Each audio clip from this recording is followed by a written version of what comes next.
We are live, and hopefully this time you can hear me. So I had an entire live this evening where apparently I was on mute. No worries, I can do it over. So hello everyone, my name is Srisha Tiwari. For those of you who don't know me, I am an emotional intelligence coach, and I have a question for you. You get an email and you get upset, or you have to deal with a difficult client and you feel nervous, or you hear there's an executive meeting you have to attend or a board meeting and you feel anxious. How do you identify that you are being triggered and how do you deal with it? So as I said, my name is Srisha Tiwari. I'm an emotional intelligence coach for women in leadership and business. And what that means is that I help you build a bridge to your dreams to create more wealth and abundance in your life, understanding your emotions. So the workplace is a very interesting dynamic. We have to be polite, we have to be respectful, but yet we are also human. And we also have to traverse feelings that cause us to possibly behave in ways that would not be accepted in a workplace. And when I'm talking about being triggered, I'm talking about more getting angry in the workplace. So we have all had that experience where you get an email or you read the contents of an email and you feel angry, you feel annoyed, or possibly you are in a conversation with a client and you get upset. Maybe the client is accusing you of something, or you may even be in a dynamic with an employee or with your manager or in a board meeting, and there is something that triggers you. So we are going to talk about how to identify what is triggering you. So of course, a sure sign that you are triggered is all at the end of being triggered, which is at the point where that energy is transformed into some outburst or some physical reaction. Okay, Mom, I come in just now.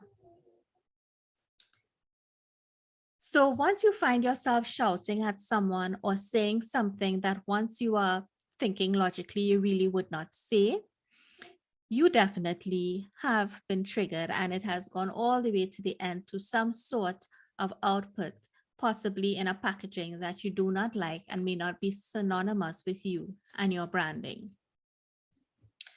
However, before it gets to that point, if you are triggered and you are just holding it inside, that is also not a good thing, because that means that you are holding negative low frequency energy in your body and you are not dealing with it. So first, let's identify how.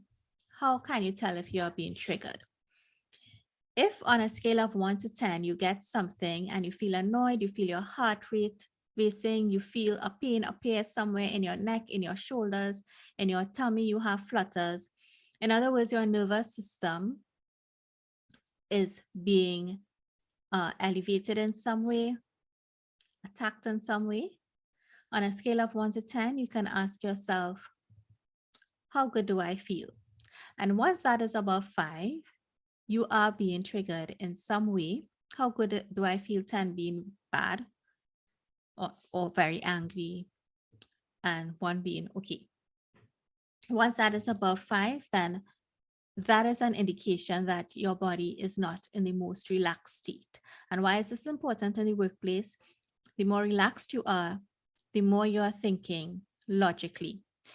The more you get anxious, nervous, angry, overwhelmed, the less you think logically and the more you go to your subconscious part of your brain, where you are just pulling on things you would have experienced and things you would have learned without that logical process, which is what makes us respond angrily to emails or shout at someone when we really don't need to. So how to identify that you are triggered before it gets all the way on the end with some outbursts that you don't want is to notice your body, track how you are feeling. And once you feel that elevation in your nervous system, or you feel your heart rate, or you feel anything that you know at the end of that could lead to some transformation of energy in a way that you do not like, know that you are being triggered. So why might you be triggered? So before we go into that, I want to set some groundwork in respect of the workplace environment. Once you are hiring the right people, the workplace is really filled with people just wanting to prove themselves and do their best, do a job to the best of their ability, be seen, be heard, be validated. No one in the workplace is really there to cause you to be triggered or to anger you or to hurt you. They are really fighting for their own space with their understanding of the world, with their knowledge, with their skills and their experience. They are really fighting for their space to be heard, to be seen, to be valued, to be validated. They may do things that anger you, but it's not with that intention at all.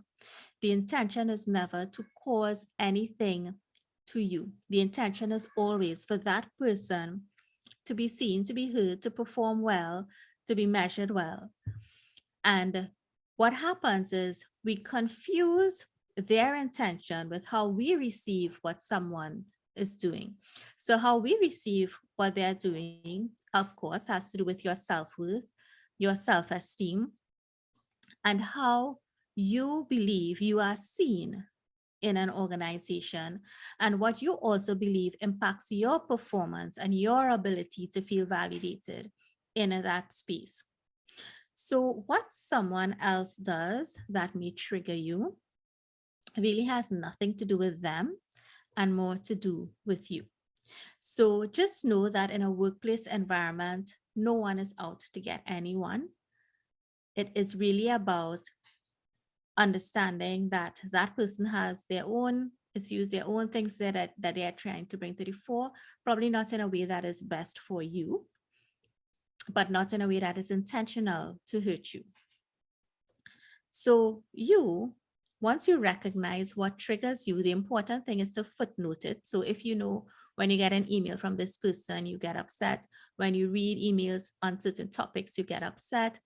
If you know, if someone calls you out of the blue and asks for a meeting, you get upset. If you know these things have the propensity to anger, you always footnote it so that when you see it, you would know, wait, this gets me upset. And then you can engage in some sort of regulation in order to help you get back into a state of logical thinking, as opposed to getting upset and typing up an email angrily or responding in a way that you don't want.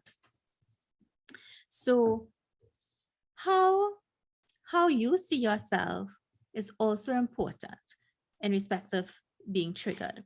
So what I would like you to do is to think of, if you are triggered, just think of it as information. There is no shame, blame, or make wrong.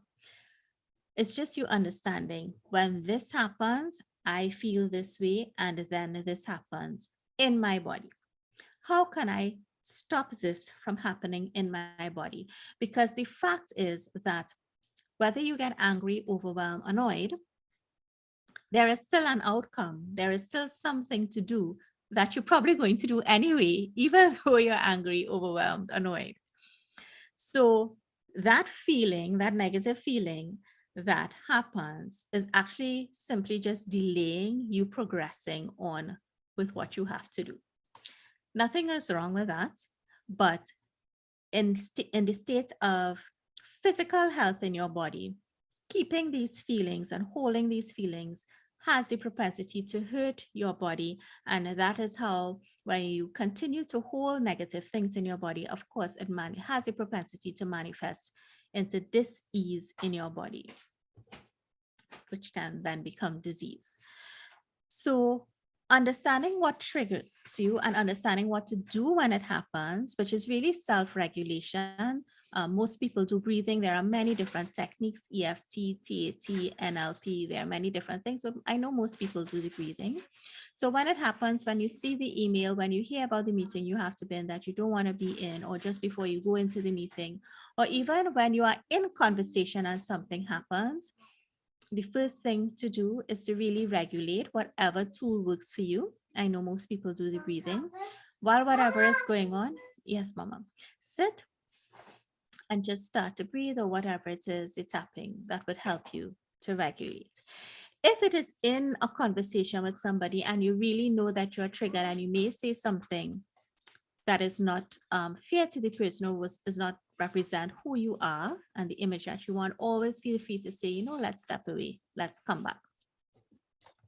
So that is what you need to do when you recognize it. Always footnote it so that you are more aware. And some things take time depending on how bad it is. The next time it may happen, and then at the end you realize, wait, I was triggered. I need to pay more attention. And if you have to apologize, please always do. But eventually you will find, okay, as soon as it happens, this has the propensity to get me upset, get me angry, and you start to implement your regulation tools, then you would find you better able to deal with this situation. So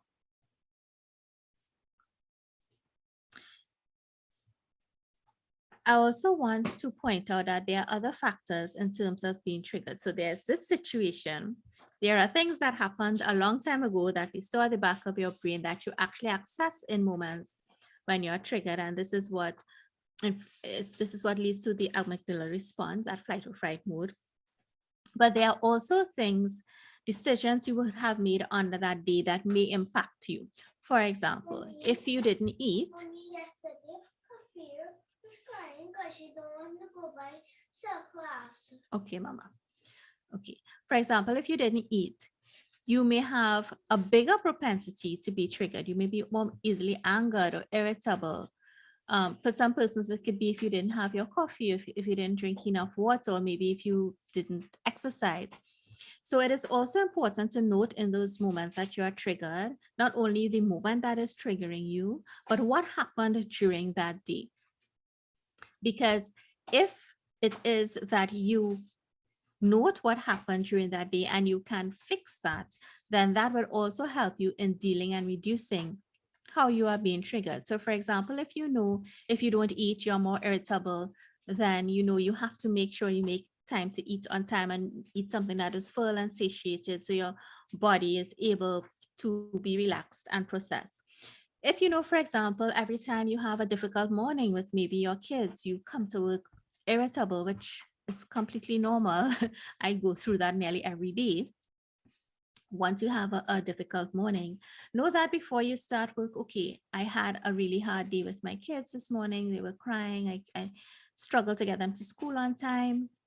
That's okay, and that's normal. Think about it, that it happened and is a separate situation and you're out of that now. And start to do your self-regulation before you start your day so that your body is in a relaxed state in order to function optimally and logically.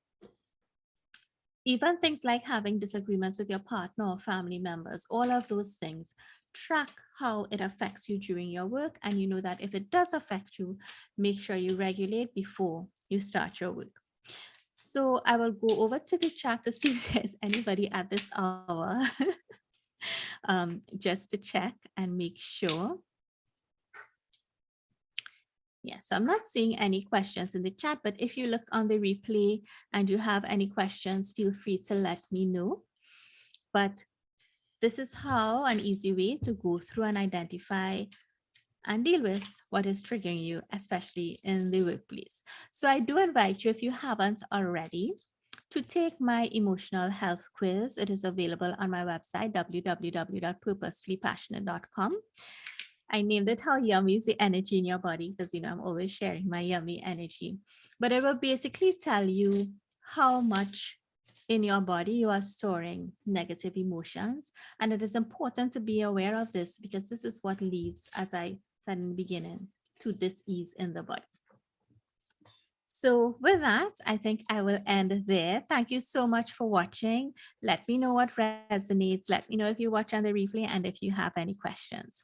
Thank you so much for watching, and I will see you all again next week. Bye.